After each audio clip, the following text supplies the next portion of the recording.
Vice Presidente, based sa ating batas, walang function talaga. Ang role ng Vice Presidente, maghintay lang kung may mangyari sa Presidente, siya will assume.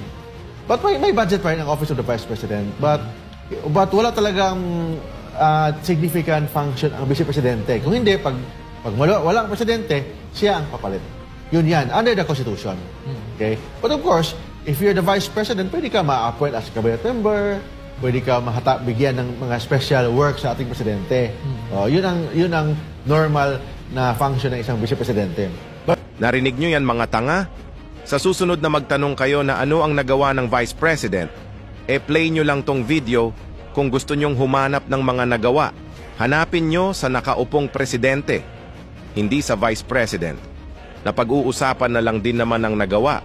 May State of the Nation address si BBM ngayong buwan. Doon nyo hanapin ang mga nagawa niya sa nakalipas na 3 taon. Dahil hanggang may Presidente, hindi pa mag-take effect ang mandato ng Vice President na kapalit ng President.